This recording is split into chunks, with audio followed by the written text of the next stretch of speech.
আটছা ৰাজগড় শাখাৰ সভাপতি শ্ৰী পংকজ তাছা, শ্ৰী বাবুল চিক আৰু সম্পাদক বাবুল চিক, আটছা ডিব্ৰুগড় জিলাৰ প্ৰাক্তন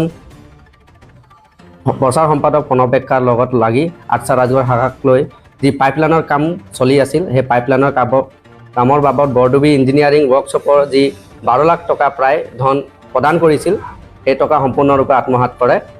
দুৰ্নীতি অভিযোগত আটছাৰ ৰাজগড় শাখাৰ সভাপতি আৰু সম্পাদক নিলম্বিত। আটছাৰ ৰাজগড় শাখাত সংঘটিত হৈছে বিত্তীয় কেলেংকাৰী আৰু প্ৰবঞ্চনাৰ গুৰুতৰ অভিযোগ।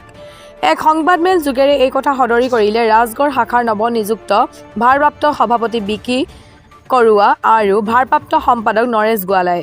ৰাজহুৱা পুঁজি আত্মসাৎ আৰু সাধাৰণ ৰাইজক প্ৰবঞ্চনা কৰা অভিযোগত 3 ডিচেম্বৰত অনুষ্ঠিত এক জৰুৰী সভাত ৰাজগড় শাখাৰ সভাপতি পংকজ তাছা আৰু সম্পাদক বাবুল চিকক নিলম্বন কৰি ৰাজগড় শাখাৰ উপসভাপতি বিকি কৰোৱাক ভাৰপ্ৰাপ্ত সভাপতি আৰু নৰেশ গোৱালাক ভাৰপ্ৰাপ্ত সম্পাদক হিচাপে দায়িত্ব অৰ্পণ কৰা হয়। অভিযোগ অনুসৰি সভাপতি আৰু সম্পাদকে বৰডুবি ইঞ্জিনিয়াৰিং ৱৰ্কশ্বপৰ পাইপলাইনৰ কামৰ বাবদ অহা প্ৰায় 12 লাখ টকা জিলা সমিতিৰ প্ৰাক্তন নেতাৰ সৈতে মিলি আত্মসাৎ কৰে।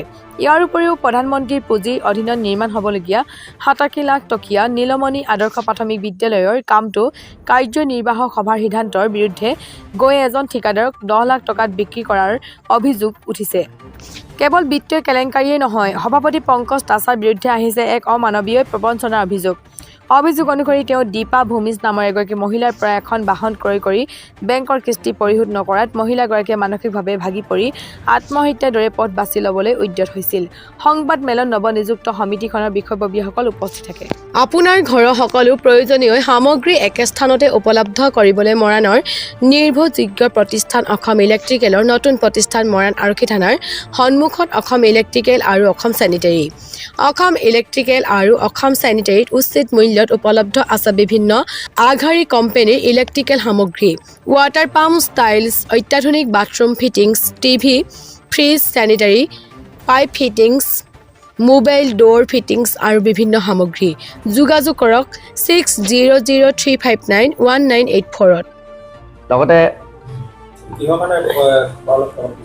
এইটো যিটো বৰডুবি ইঞ্জিনিয়াৰিং যিটো কাম হৈছিলে পাইপলাইনৰ কাম, এই পাইপলাইনৰ কামৰ কিছু সংখ্যক কাম আমাৰ আটছাৰ ভাগে হেৰিক দিছিলে, ব্ৰাঞ্চক দিছিলে। এই ব্ৰাঞ্চৰ শাখাৰ যিখিনি কাম সম্পূৰ্ণ গোটেই ব্ৰাঞ্চৰ ল'ৰাখিনিয়ে বিষয়ববীয়া লাগি কৰিছিলে, কিন্তু যেতিয়া পে'মেণ্টটো দিয়া হ'ল, তেতিয়া সেই গোটেই পে'মেণ্টৰ পইচা সভাপতি পংকজ তাছা আৰু সম্পাদক বাবুল চিক, লগতে আমাৰ প্ৰাক্তন জিলা সমিতিৰ প্ৰচাৰ সম্পাদক প্ৰণৱেকাৰ ডাঙৰীয়াৰ লগত লগ লাগি প্ৰায় 12 লাখ টকা আত্মসাৎ কৰে।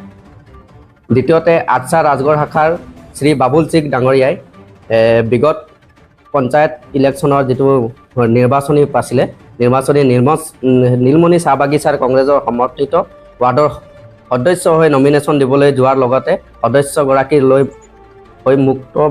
মুকলিভাৱে প্ৰচাৰ চলাই আৰু লগতে পলিং এজেণ্টৰ হিচাপে কাম কৰিছিলে, যিটো আমাৰ আটছাৰ আৰু এজন ছাত্ৰ নেতা হিচাপে সম্পূৰ্ণ অপৰাধ। এইটো কৰিব নোৱাৰে। কোনো ধৰণৰ ৰাজনৈতিক দলৰ লগত খাপ খাই এনেদৰে কাম কৰাটো আমি গ্ৰহণযোগ্য বুলি নাভাবোঁ।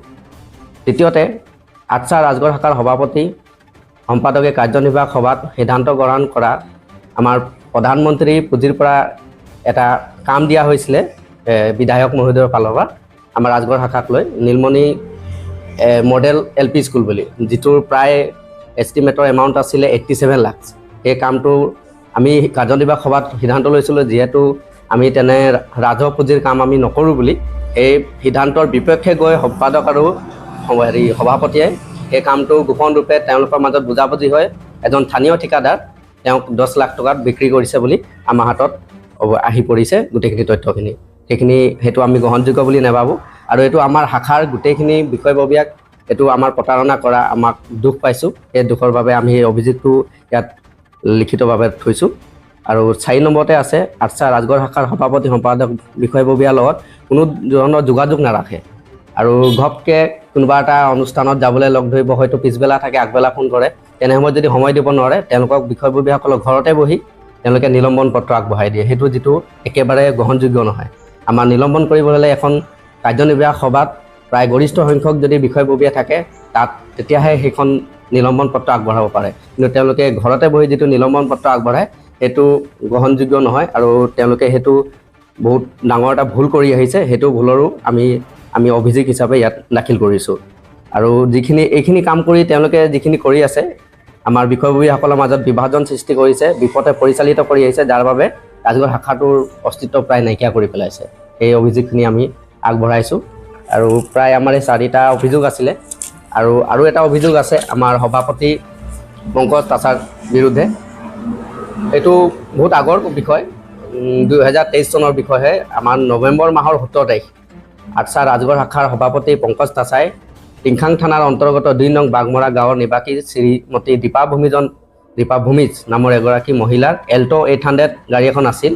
ৰেজিষ্ট্ৰেশ্যন নাম্বাৰটো AS06AD5590 এইটো নাম্বাৰ আছিল গাড়ীখন, 4চকীয়া বাহন। এই বাহনখন তেওঁলোকে চুক্তি কৰিছিল ষ্টাম্প পেপাৰত চহী কৰি চুক্তি কৰিছিল প্ৰায় 1,20,000 টকা নগদ টকাৰে দি পেলাই বাকী থকা কিস্তিসমূহ EMI-সমূহ তেওঁ মাহে মাহে পৰিশোধ কৰিম বুলি কথা দিছিলে আৰু সেই তেনেধৰণে চুক্তি কৰি এখন ষ্টাম্প পেপাৰ বনোৱা হৈছিলে। কিন্তু সেই ষ্টাম্প পেপাৰৰ মান মৰ্যাদা নাৰাখি তেওঁ কি কৰিলে, গাড়ীখন আন এজন ব্যক্তিক বিকি দিলে। বিকি পেলাই সেই কিস্তিসমূহ নেমাৰিলে। কিন্তু গাড়ীখন এই দীপা ভূমিজৰ নামত থকাৰ কাৰণে তেওঁক বেংকৰ কৰ্তৃপক্ষই ঘৰত হাৰাশাস্তি কৰে, যাৰ বাবে এই মহিলাগৰাকীয়ে আত্মহত্যাৰ পথো বাছি ল'বলৈ বাধ্য হৈছিলে। কিন্তু পৰিয়ালৰ লোকে কথাষাৰ গম পোৱাত আমাক লিখিত অভিযোগ এখন দিয়ে। লগতে সেই যিখন ষ্টাম্প পেপাৰ চুক্তি কৰিছিলে সেইখন আমাৰ আগত দিছে। লগতে পৰিয়ালবৰ্গই যেতিয়া গম পায় আমাক এই অভিযোগটো দিয়াৰ লগতে তেওঁলোকৰ যিখন পৈতৃক সম্পত্তিৰ মাটি এটুকুৰা বিকি পিনে এই ঋণৰ বোজাটো মূৰৰ পৰা আঁতৰাই লগতে তেওঁৰ ওপৰে পংকজ তাছাৰ বিৰুদ্ধে এখন থানাত এজাহাৰ দিম বুলিও তেওঁলোকে জনাইছে। কিন্তু আমাক এনে ঠগ প্ৰবঞ্চনা কৰি মানুহ এজনক এনেকৈ মৃত্যুমুখলৈ ঠেলি দিয়াটো কিমান গ্ৰহণযোগ্য সেইটো আমি ভাবি পাইছোঁ। আৰু সেইখিনিৰ বাবে আমি পংকজ তাছাক তেনেধৰণৰ কাম কৰি আহিছে, আগতেও কৰিছে আৰু বহুতখিনি আছে অভিযোগ, সেইখিনি আমি আছে আৰু যিখিনি আমি দিবলগীয়া আগবঢ়ালোঁ সেইখিনি। আৰু এনেকুৱা ব্যৱস্থা আমি সেই 3 তাৰিখে যিটো আমাৰ কাৰ্যনিৰ্বাহক সভা হৈ গৈছিলে টিংখাং লাকড়িবাম চাহ বাগিচা শ্ৰমিক ক্লাবত, সেই সিদ্ধান্তটো মই এতিয়া পাঠ কৰি দিছোঁ আপোনালোকৰ আগত। সেইদিনাখন সভাত সন্মতিক্ৰমে ৰাজগড় শাখাৰ সভাপতি শ্ৰী পংকজ তাছাৰ সম্পাদকক বাবুল চিকক 3 মাহৰ বাবে নিলম্বন কৰা হৈছে।